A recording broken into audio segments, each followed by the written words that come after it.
Emma Rodriguez stared at her reflection in the bathroom mirror, hardly recognizing herself. The tight red dress clung to curves she usually hid beneath oversized sweaters, and the dark makeup transformed her innocent features into something altogether more dangerous. Her twin sister, Sophia, lay fevering in the next room, too sick to work her shift at the exclusive Velvet Room nightclub. Just this once, Emma whispered to herself, applying another coat of crimson lipstick. At 22, she had never stepped foot inside a club, let alone one that catered to the city's most powerful men. While Sophia lived fast and wild, Emma preferred quiet evenings with her law books, dreaming of becoming a prosecutor someday. But tonight felt different. Tonight, curiosity burned stronger than caution. The Velvet Room pulsed with expensive energy. Crystal chandeliers cast dancing shadows across marble floors, while jazz music floated through air thick with designer perfume and ambition. Emma's heels clicked nervously as she approached the hostess station, her heart hammering against her ribs. "Sophia, thank goodness," breathed Monica, the club manager. "Judge Blackwood specifically requested you tonight. He's already waiting in the Azure Suite." Emma's blood turned to ice. Judge Blackwood. She knew that name from her criminal law textbooks. Daniel Blackwood, the youngest federal judge in the state's history. Known for his ruthless pursuit of justice and zero tolerance for corruption, what was her sister doing with someone like him? Before she could retreat, Monica was already guiding her through velvet curtains toward a private elevator. "He seems tense tonight. Some big case has him wound tight. You know how to handle him." Identities. Elevator doors opened to reveal a stunning penthouse suite overlooking the city skyline. Floor-to-ceiling windows offered a breathtaking view, while soft lighting created an intimate atmosphere. A man stood silhouetted against the windows, his broad shoulders outlined by a perfectly tailored suit.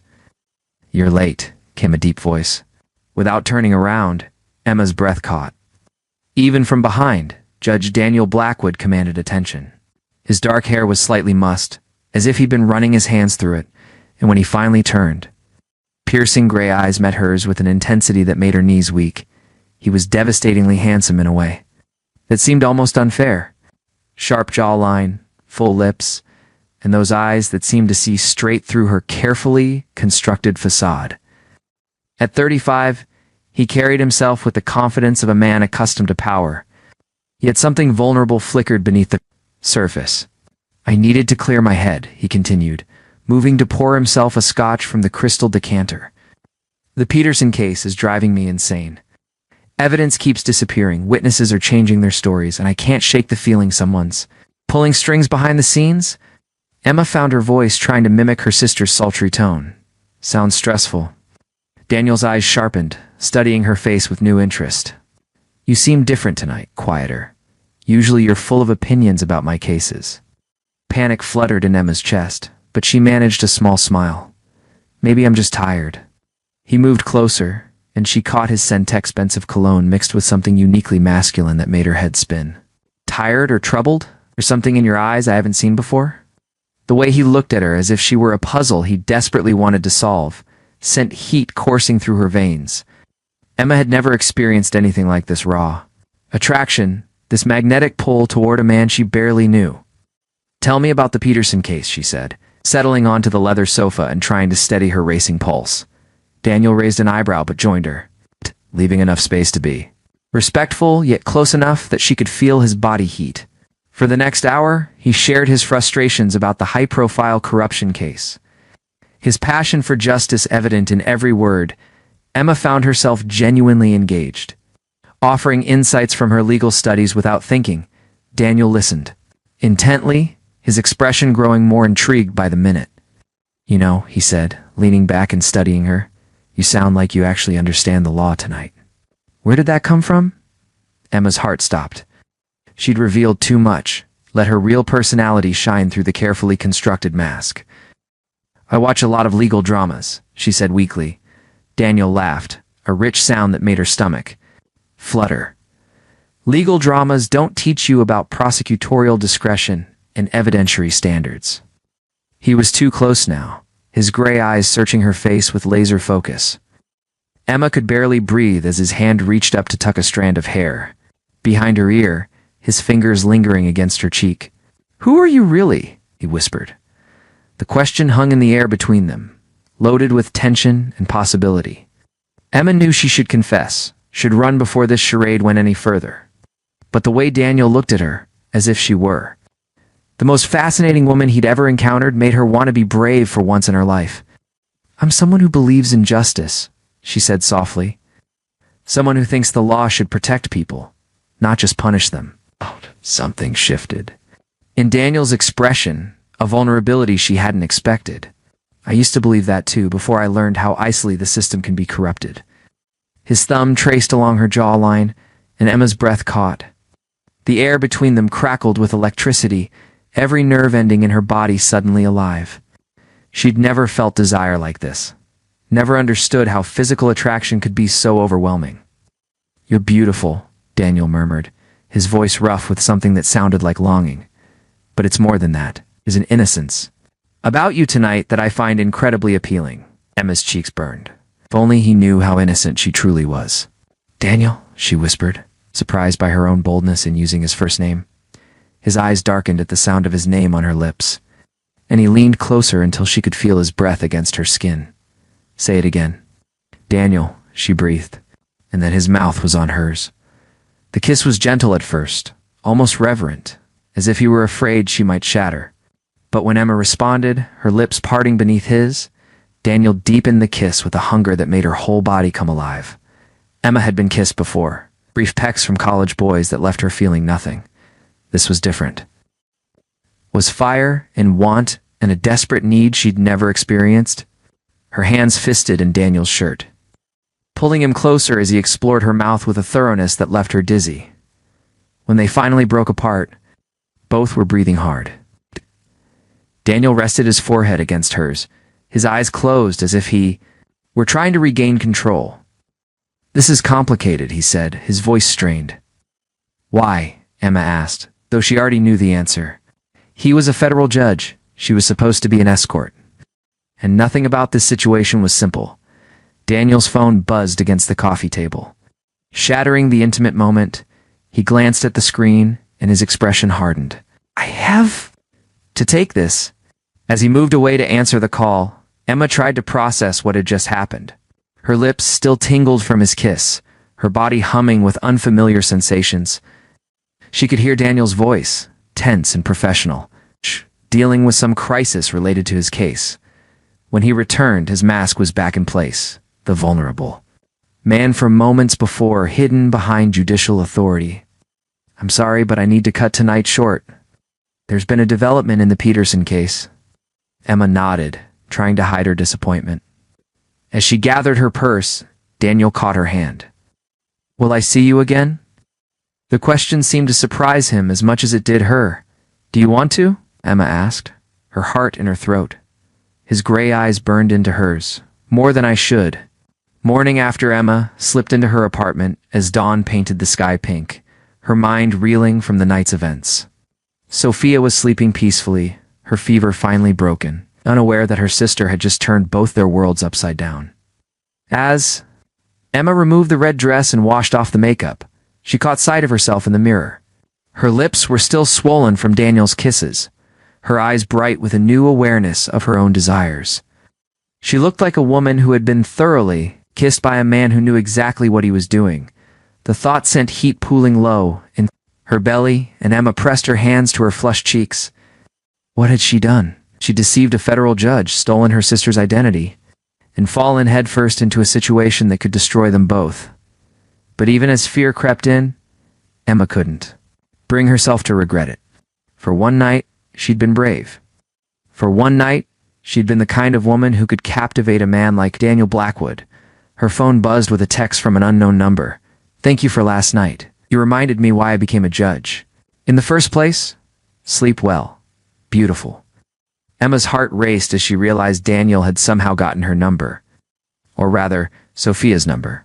The deception was getting more complicated by the minute, but Emma found she couldn't bring herself to care.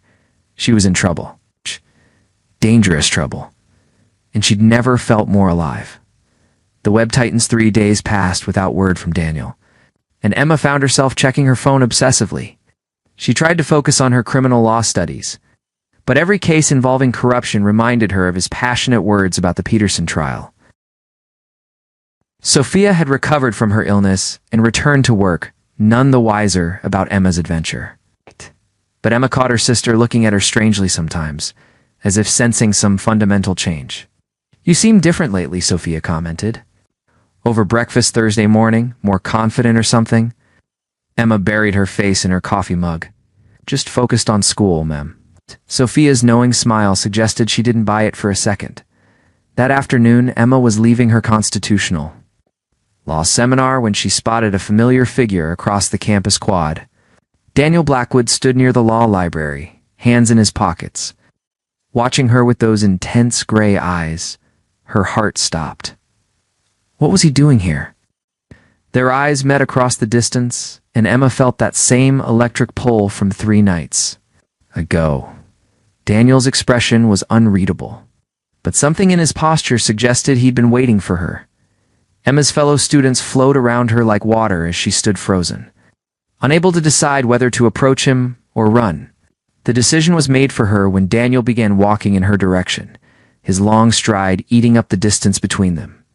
"Emma Rodriguez," he said when he reached her, and her blood turned to ice. He knew her real name. "I think you have me confused with someone else," she said weakly. Daniel's smile was sharp as a blade. "Senior at the university, studying criminal law, planning to apply for the prosecutor's office after graduation. Twin sister named Sophia who works at an exclusive club downtown. Should I continue?" Emma's mouth went dry. "How did you find out?" "I'm a federal judge, Emma. I have resources." His voice was calm, but she could see the storm brewing in his gray eyes. "The question is, why didn't you tell me who you really were?" Students were starting to stare, recognizing the famous judge. Emma grabbed Daniel's arm, pulling him toward a more secluded area near the library steps. His muscles were firm beneath her fingers, and even in her panic, she couldn't ignore the thrill of touching him. "It wasn't supposed to happen like this," she said once they were alone. "Sophia was sick, and I just wanted to experience something different for one night. I never expected to meet you. Never expected what happened between us." Daniel studied her face intently. "You're 22 years. Old, Emma. A virgin, according to your sister's rather colorful description when I tracked her down yesterday." Emma's cheeks flamed with embarrassment and anger. "You spoke to Sophia? I needed to understand what kind of game you were playing. Imagine my surprise when I discovered you weren't playing a game at all." Daniel stepped closer, his voice dropping to that intimate tone that made her knees weak. "You were just being yourself." The way he said it, with a mixture of wonder and desire, made Emma's heart race. "And now that you know the truth?" Daniel was quiet for a long moment, his gray eyes searching her face. "Hey." When he finally spoke, his voice was rough with barely controlled emotion. "Now I want you even more." The confession hung between them like a live wire. Emma could barely process what he was saying. This powerful, sophisticated man wanted her not the fantasy version she'd pretended to be, but the real Emma with all her inexperience and uncertainty. "This is crazy," she whispered. "Completely insane," Daniel agreed, reaching up to cup her face in his hands. "I'm 15 years older than you. I'm a federal judge dealing with a case that could make or break my career.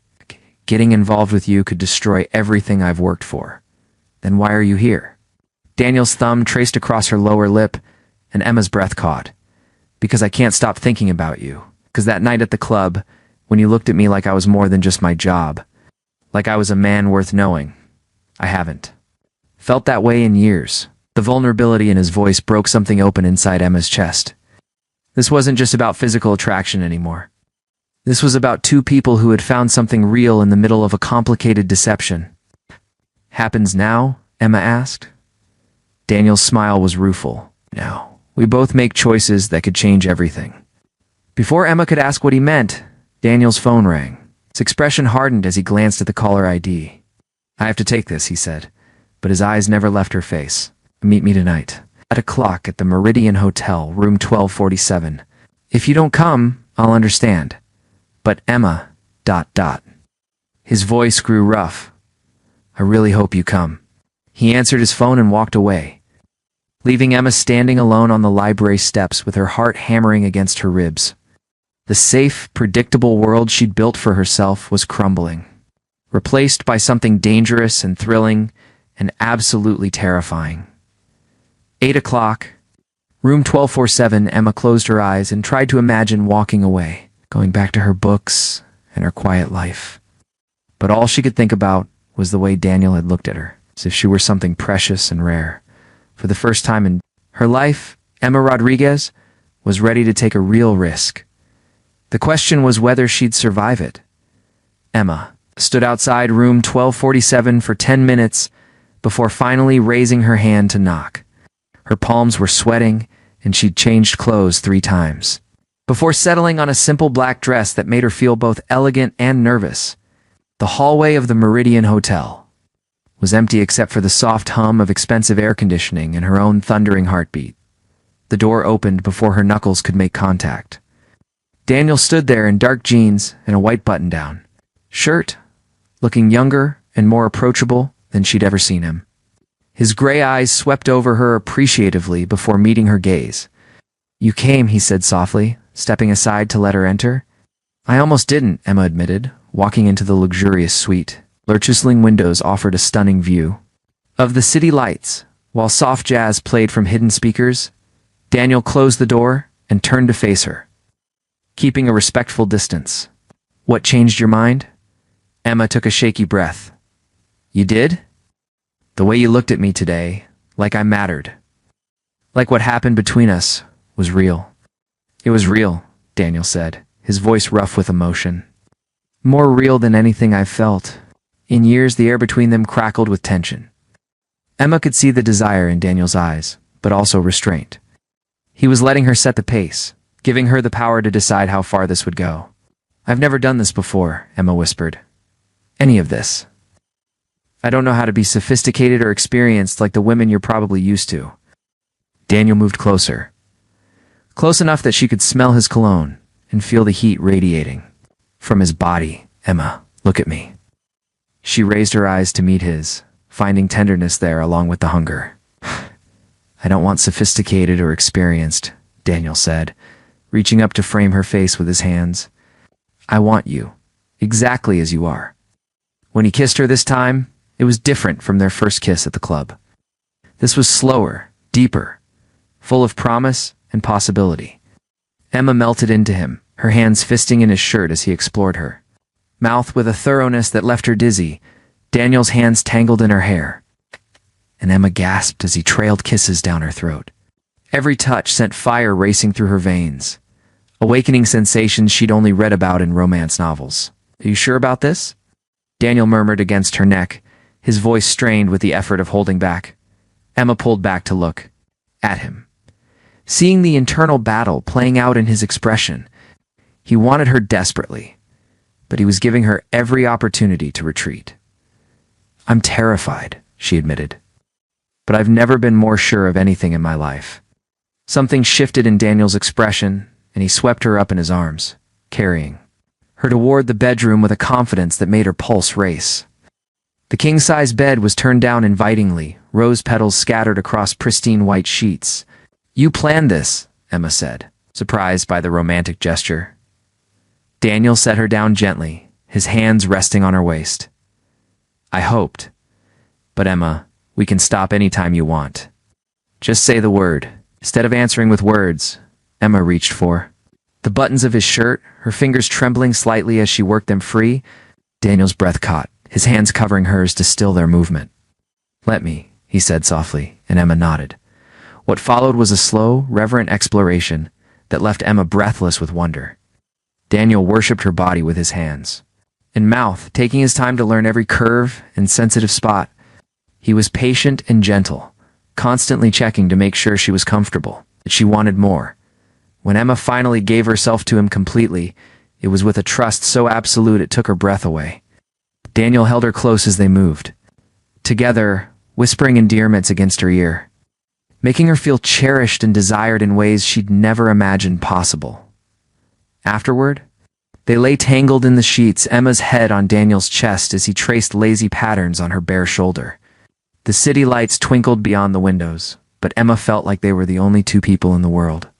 "No regrets?" Daniel asked softly, pressing a kiss to the top of her head. Emma tilted her face up to look at him, seeing vulnerability. In his gray eyes, none. You. Just one, Daniel said, his expression growing serious. I wish I could give you the life you deserve. The normal relationship with someone your own age who doesn't come with a lifetime of complications. Emma shifted. What if I don't want normal? What if I want you, complications and all? Daniel's eyes darkened with emotion. Emma, you don't understand what you're asking. My world is dangerous. I have enemies who would use you to get to me without hesitation. Then we'll be careful, Emma said, surprising herself with her determination. We'll figure it out together. Daniel studied her face for a long moment before pulling her up for another kiss. This one full of promises and possibilities that made Emma's heart soar.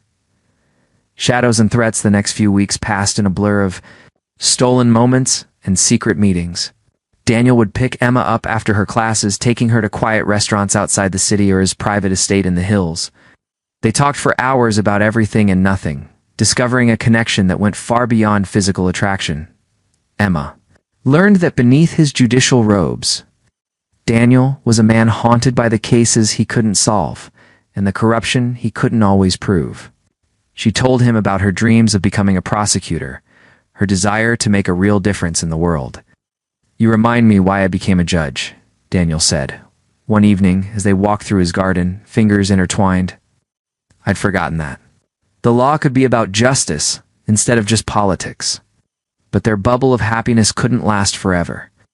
The first sign of trouble came when Emma noticed a black sedan following her home from campus. At first, she dismissed it as paranoia, but when the same car appeared 3 days in a row, she knew something was wrong. Daniel, I think someone's watching me, she said during one of their nightly phone calls. The silence on the other end of the line stretched long enough to make her nervous. I was afraid this might happen, Daniel finally said, his voice grim. The Peterson case is heating up. Some very powerful people want it to disappear. What does that have to do with me? They know about us, Emma. They're probably hoping to use you as leverage against me. Emma's blood ran cold. What kind of leverage? The kind that could destroy both our lives if we're not careful. Daniel's voice was heavy with regret. We should take a break until this case is resolved, no, Emma said firmly, surprising herself with her vehemence. I'm not running away because some criminals want to intimidate us. Emma, these aren't just criminals. Victor Kane, the prosecutor I'm investigating, has connections that reach everywhere. He's ruthless and desperate. Emma had heard of Victor. Kane, a high-profile prosecutor with political ambitions and a reputation for winning at any cost. If Daniel was investigating him, no wonder people were getting nervous. Then we'll be smarter about this, Emma said. But I'm not disappearing from your life because someone wants to scare us. Daniel was quiet for a moment. You're braver than I am. You're more stubborn, Emma admitted with a shaky laugh. Both, probably. Emma, I need you to promise me something. If anything happens, if you feel threatened in any way, you call me immediately. Don't try to handle it yourself, I promise, Emma said, though she had no idea how prophetic those words would prove to be. The trap 2 days later.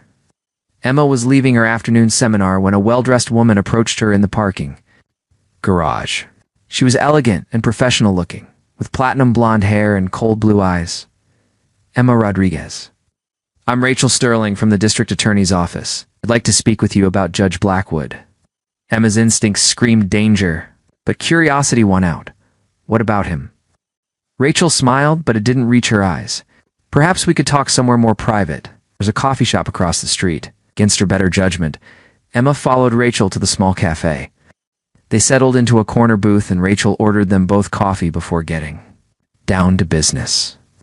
We know about your relationship with Judge Blackwood, Rachel said without preamble. We also know he's been feeding you information about ongoing cases. Emma's blood turned to ice. That's not true. Daniel would never compromise. A case, wouldn't he? A man his age, involved with a college student young enough to be his daughter. A student who just happens to be studying criminal law and asking very specific questions about his cases? You're twisting everything, Emma said, starting to stand. I don't have to listen to this. Rachel's hand shot out to grip Emma's wrist. Sit down, Miss Rodriguez. We're not finished. The woman's grip was surprisingly strong, and Emma found herself back in her seat. What do you want? Information. Details about Judge Blackwood's investigation into Victor Kane. In exchange, we'll keep your sordid little affair out of the newspapers. Emma's heart pounded as she realized she'd walked into a trap. I don't know anything about any investigation. Rachel's smile turned predatory. Come now, Miss Rodriguez. A beautiful young woman doesn't capture the attention of a powerful judge without providing something in return. Unless you'd prefer we ask your sister Sophia about your arrangement. The threat was clear. Emma thought about Daniel's warnings, about the dangerous people who wanted his case to disappear. She was in way over her head. I need time to think, Emma said, trying to keep her voice steady. You have 24 hours, Rachel said, sliding a business card across the table. Call me by tomorrow night or this conversation becomes very public. And Miss Rodriguez, don't even think about warning. Judge Blackwood. We'll know if you do. Emma stumbled out of the cafe on shaking legs, Rachel's threats ringing in her ears. She wanted desperately to call Daniel, but the woman's warning held her back. What if they really were watching her every move? That night, Emma lay awake staring at the ceiling, weighing her options. She could give Rachel false information, but that would only buy them time. She could refuse and face the consequences. But that might destroy Daniel's career and her sister's life. Or she could find another way to fight back by morning. Emma had made her decision. She might be young and inexperienced, but she wasn't. Helpless. If Victor Kane and his people wanted to play games, she'd show them that Judge's lovers could be dangerous to Dodema. Spent the morning researching everything she could find about Rachel Sterling and Victor Kane. What she discovered made her blood run cold. Rachel wasn't from the district attorney's office at Al-Shi, was a private investigator with a reputation for corporate espionage and intimidation tactics. Victor Kane's connections ran deeper than even Daniel suspected. He had ties to organized crime, dirty cops, and politicians who owed him favors. The Peterson case wasn't just about corruption. It was about dismantling an entire network of criminals who had been operating with impunity for years. Armed with this knowledge, Emma made a decision that would have terrified her a month ago. Instead of calling Rachel Sterling, she called the FBI. Agent Maria Santos met Emma at a secure location downtown. Listening intently as Emma recounted her conversation with Rachel and everything she knew about the threats against Daniel. Judge Blackwood doesn't know you're here? Agent Santos asked. I couldn't risk it. They said they were watching us. Emma's hands shook as she sipped her coffee. Agent Santos, these people are dangerous. They won't hesitate to hurt innocent people to get what they want. That's exactly why we need your help, the agent said. We've been building a case against Kane for months, but we need evidence. Would you be willing to wear a wire when you meet with Rachel Sterling? Emma's heart raced. You want me to spy on them? We want you to get them to incriminate themselves? It's dangerous, but you'd have full protection. We'd have agents nearby at all times. Emma thought about Daniel, about his passion for justice, and his determination to stop corruption, no matter the cost. What do I need to do? The wire. The next evening, Emma sat in the same coffee shop where she'd met Rachel, a recording device. Hidden beneath her clothes and FBI agents positioned throughout the area, her hands were steady despite her racing heart as Rachel Sterling walked in right on time. Miss Rodriguez, I was beginning to think you might not show, Rachel said, sliding into the booth across from her. I needed time to consider your offer, Emma replied, amazed by how calm her voice sounded. Rachel smiled coldly. And what have you decided? I'll help you, but I want more than just your silence. I want money. The predatory gleam in Rachel's eyes intensified. How much? $50,000. And I want to meet with Victor Kane personally. If I'm going to betray Daniel, I want to know exactly who I'm working for. Rachel's eyebrows rose. You're more ambitious than I gave you credit for. Mr. Kane doesn't usually meet with assets directly. Then I guess he'll have to make an exception.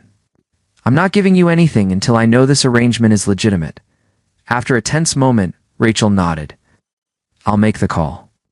But Miss Rodriguez, if you're playing games with us, you'll regret it. The meeting 2 days later, Emma found herself in the penthouse office of Kane Industries. Surrounded by floor-to-ceiling windows and expensive art, Victor Kane was exactly what she'd expected, silver-haired, expensively dressed and radiating the kind of cold authority that came from years of getting away with crimes. Miss Rodriguez, Kane said, not bothering to stand when she entered. Rachel tells me you have information about Judge Blackwood's investigation. Emma sat down uninvited, projecting a confidence she didn't feel. The wire pressed against her skin beneath her blouse, a constant reminder of the danger she was in. Judge Blackwood has been very thorough in his research, Emma said carefully. He's found connections between your office and several cases that were dismissed under suspicious circumstances. Kane's expression didn't change, but Emma caught the slight tightening around his eyes. What kind of connections? Financial records. Witness statements that were suppressed. Evidence that mysteriously disappeared. He's building a pattern that leads directly back to you. How unfortunate for the good judge, Kane said, his voice deadly calm. Perhaps it's time someone reminded him that investigating the wrong people can be hazardous to one's health. Emma's blood chilled at the implied threat, but she pressed on. He's planning to present his findings to the federal prosecutor next week. Kane's facade finally cracked, revealing the ruthless criminal beneath, and we'll have to make sure that doesn't happen, won't we? The revelation, what are you suggesting? Emma asked, though she already knew the answer. Kane stood and walked to the window, looking out over the city he thought he controlled. Judge Blackwood is a problem that needs to be solved permanently. Unfortunately, his death would create too many questions. But perhaps a different kind of accident could be arranged, something that would leave him alive, but unable to continue his investigation. Emma's hands clenched in her lap. You're talking about hurting him. I'm talking about survival, Miss Rodriguez. My survival, which depends on making certain problems disappear. Kane turned back to face her, his smile cold. As Winter, the question is, are you part of the solution or part of the problem? Before Emma could respond, the office door burst open. FBI agents flooded in, weapons drawn, with Agent Santos leading the charge. Victor Kane, you're under arrest for conspiracy, witness intimidation, and threatening a federal judge. Agent, Santos announced. Kane's face went white as he realized he'd been trapped. His eyes locked on Emma with murderous rage. You stupid little bitch. Do you have any idea what you've done? I've done what Judge Blackwood taught me, Emma said, standing. To face him. I've chosen justice over fear. As the agents led Kane away in handcuffs, Rachel Sterling was arrested in the lobby, her expression one of shock and fury. The network that had seemed so powerful and untouchable was crumbling in a matter of minutes. The aftermath. Daniel arrived. At the FBI field office within an hour of Kane's arrest, his face a mask of fury and fear. When he saw Emma sitting safely in Agent Santos's office, he swept her into his arms without caring who was watching. What were you thinking? He demanded, holding her so tightly she could barely breathe. You could have been killed. I was thinking that someone needed to stop them, Emma said, pulling back to look at him. And I was thinking that you taught me to be brave. Daniel's expression softened, and he cupped her face in his hands. You're the bravest person I know. But Emma, promise me you'll never take a risk like that again. Only if you promise to stop trying to protect me from everything, Emma countered. We're partners now, remember? That means we face things together. Daniel's smile was rueful. When did you become so wise? When I fell in love with a judge who believes in justice no matter the cost. The words hung in the air between them. The first time either had spoken of love. Daniel's eyes darkened with emotion as he leaned down to kiss her, slow and thorough and full of promises. I love you too, he whispered against her lips. More than I ever thought possible. 6 months. Later, Rima adjusted her mortarboard for the third time, nervous energy making her fidget as she waited in line with her fellow graduates. The law school auditorium was packed with families and friends, but Emma only had eyes for one person in the audience. Daniel sat in the third row, looking devastatingly handsome in a dark suit, his gray eyes bright with pride. Beside him sat Sophia, who had become surprisingly supportive of their relationship once. She got over the shock of her innocent twin sister dating a federal judge. Emma Rodriguez, the dean announced, and Emma walked across the stage to receive her diploma, her heart soaring as she heard Daniel's applause above all the rest. Later, at the graduation party Daniel had insisted on hosting at his estate, Emma found herself on the terrace overlooking the garden where they'd walked so many evenings, talking about their dreams and fears. Any regrets? Daniel asked, joining her at the railing with 2 glasses of champagne. Emma smiled, thinking about the girl she'd been 6 months ago, timid, inexperienced, afraid to take risks. That girl never would have believed she'd be here now.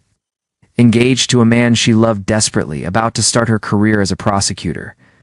"Just one," Emma said, accepting the champagne and turning to face him. Daniel's eyebrows rose in concern. "What's that?" Emma's smile turned mischievous. "I regret waiting so long to be brave." Daniel laughed, the sound rich and warm in the evening air. "Well, Mrs. Blackwood-to-be, I have a feeling brave is going to be the least of what you are." As if to prove his point, Emma set down her champagne and pulled him down for a kiss that was anything but timid. When they broke apart, both were breathing hard, and Daniel's eyes were dark with the desire that still sparked between them as powerfully as ever. "Take me inside," Emma whispered against his lips. "I want to show you just how brave I can be." Daniel's answering smile was full of promise and heat. "As you wish, counselor." As they walked back toward the house hand in hand, Emma caught sight of her reflection in the French doors. The woman looking back at her was confident, radiant, and completely unrecognizable from the frightened girl who had once put on her sister's dress and stumbled into a world she never could have imagined. Sometimes, the best things in life began with a single moment of courage. Sometimes all it took was one night of being someone else to discover who you really were. And sometimes, if you were very lucky, that discovery led you straight into the arms of the person you were meant to love forever. Epilogue. 2 years later, Emma stood at the prosecution table, addressing the jury in her first major case as an assistant district attorney. Her voice was strong and clear as she laid out the evidence against a corrupt city official, channeling all the passion for justice that Daniel had helped her discover. In the gallery, Daniel watched with undisguised pride, his wedding ring catching the light as he took notes for the case he would be presiding over later that afternoon. They had learned to navigate the complexities of their careers and their marriage, supporting each other while maintaining the ethical boundaries their positions required. The media had eventually discovered their relationship. Of course, there had been scrutiny and speculation. But Emma had faced it all with the same courage she'd shown that night in Victor Kane's office. Their love story had become legend in legal circles, the virgin law student who'd brought down a criminal empire and captured the heart of the most eligible judge in the state. As Emma delivered her closing argument, she caught Daniel's eye across the courtroom. His smile was warm and proud, and she could see in his expression the same wonder that had been there the night they first met. Their life together wasn't the safe, predictable existence Emma had once planned for herself. It was better. It was partnership and passion, challenge and growth. Love that deepened with every case they won and every obstacle they overcame together. When the jury returned with a guilty verdict 20 minutes later, Emma felt the familiar rush of victory, the satisfaction of justice served. As she packed up her files, she looked forward to going home to Daniel, to sharing this triumph with the man who had taught her that being brave was always worth the risk. The 22-year-old virgin who had spent one night with a judge had gotten far more than she'd bargained for. She'd gotten a lifetime of love, purpose, and the kind of courage that could change the world one case at a time. And that, Emma reflected, as she walked out of the courtroom toward the man waiting for her with pride shining in his gray eyes, was the most shocking outcome of all.